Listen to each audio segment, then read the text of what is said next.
7:27 probablemente usted conoce, si es que no lo ha vivido personalmente, que alguien ante la responsabilidad de estar presente en un compromiso importante, de repente te avisa y dice, lamentablemente no puedo ir porque tengo influenza o tengo dengue o tengo una gripe muy fuerte.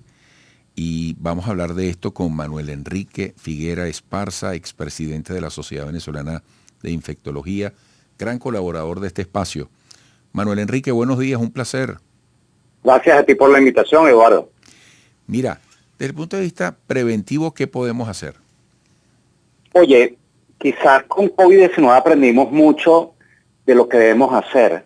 Y lo que debemos hacer, bueno, si ya tenemos un cuadro infeccioso de estos respiratorios, sobre todo lo que se llama a veces en la gente gripe o resfriado, es si no tenemos ningún elemento de alarma, o sea, si no tenemos dificultad respiratoria o no nos sentimos progresivamente mal a lo largo de los días, simplemente estos resfriados tenemos que evitar que más personas se contagien.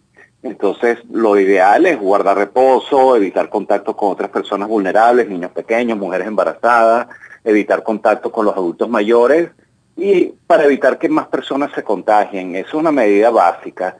Si tenemos que salir, bueno, usemos mascarillas. Debemos aprender que las mascarillas, sobre todo, tenían la utilidad de evitar que otras personas se contagiaran cuando la usaban los enfermos en esencia.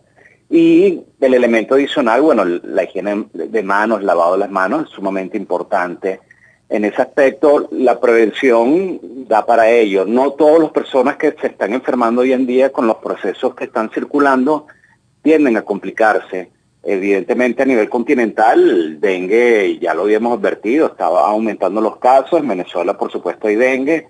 El dengue se caracteriza por fiebre alta, dolores en el cuerpo, dolor de cabeza, mientras que los cuadros de influenza o gripe y otros virus respiratorios, como incluso el COVID que están circulando, se caracterizan igualmente por malestar, fiebre y tos o congestión respiratoria. Entonces, quizás no hay que alarmarse porque son cosas que ya en el pasado han ocurrido y no todo el mundo se complica.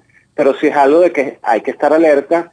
Y con respecto al dengue, si hay signos de alarma, como dolor abdominal o eventualmente sangramiento, o la persona está muy débil que ni siquiera se puede parar de la cama o está un poquito desorientada o con la presión arterial baja, es importante consultar. Quizás para resumir todo esto, si uno no se siente extremadamente bien con lo que está ocurriendo, es mejor consultar y no permitir que las cosas evolucionen en el tiempo.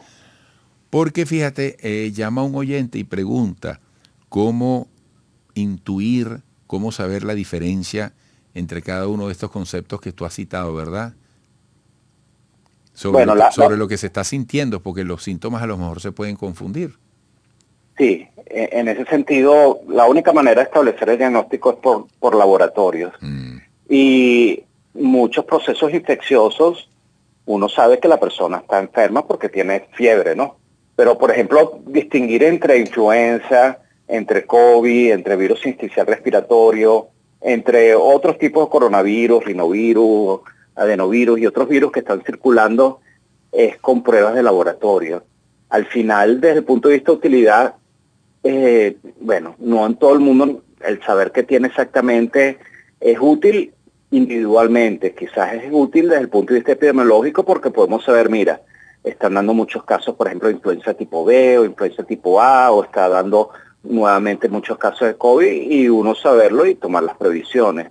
Pero solo, quizás para tranquilizar, solo muchas veces hay que tomar conductas de tratamiento en personas más vulnerables. Por ejemplo, en embarazadas, si le da gripe o influenza, o los niños pequeños o los adultos mayores y si tienen problemas de salud, se le puede dar el antiviral específico, que es oseltamivir. Pero la gran mayoría de las personas en 2, 3, 4 días usualmente se sienten mucho mejor y no requiere ninguna medida en particular. Y con respecto al dengue, igual, la manera de diagnosticar el dengue suele ser con exámenes de sangre. Hay pruebas que son mucho más rápidas, antigénicas, que determina el NS1, que es un elemento del virus, o eventualmente las moleculares, como hacíamos con COVID, que determinamos presencia de material genético del virus en la nariz. En este caso es en sangre, que podemos ver el elemento del dengue, o distinguirlo, por ejemplo, versus Zika o versus chikungunya.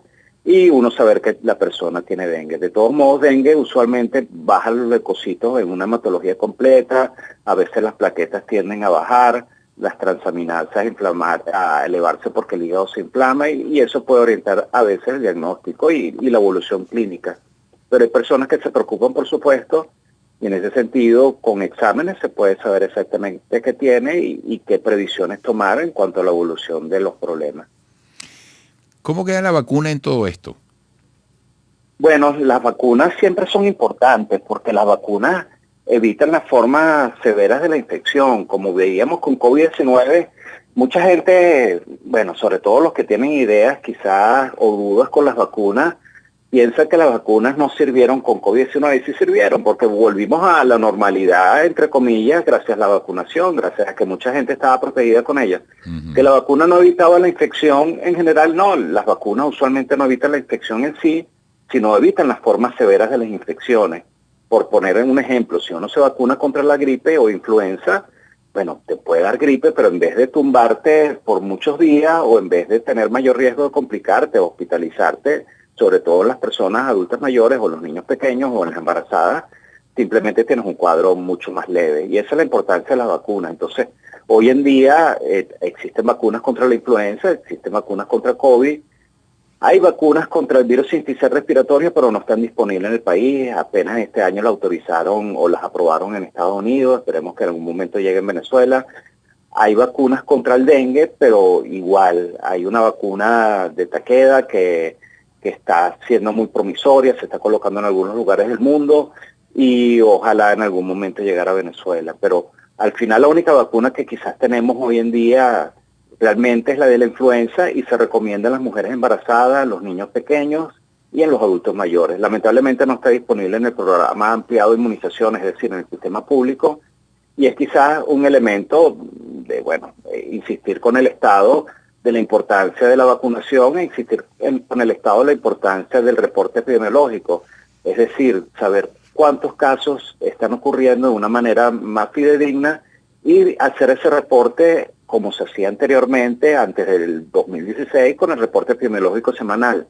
El saber qué está ocurriendo desde el punto de vista de salud en Venezuela es importante porque no es por cuestión de crear alarma, sino si uno sabe que está ocurriendo más dengue que semanas antes, o si está ocurriendo más gripe o influenza que semanas antes, uno educa a la población en las medidas importantes, uso de mascarilla, aislamiento de los enfermos, lavado de manos, y es el elemento importante saber los datos. Pero si no tenemos los datos, puede salir cualquier información de OPS y generar quizás alarma, porque OPS dice que hay epidemia, y uno dice, oye, estamos de nuevo como COVID-19. Quizás no, siempre en esta época del año, en el hemisferio norte, aumentan los casos de influenza, y es por eso que desde meses antes, desde octubre, por ejemplo, en Canadá, en Estados Unidos, vacunan a las personas más vulnerables. ¿Qué pasa en Venezuela? Estamos en el medio del continente y tenemos casos de influenza prácticamente todo el año, pero hay un repunte, por supuesto, cuando aumenta en el hemisferio norte y hay un repunte cuando aumenta en el hemisferio sur. Entonces,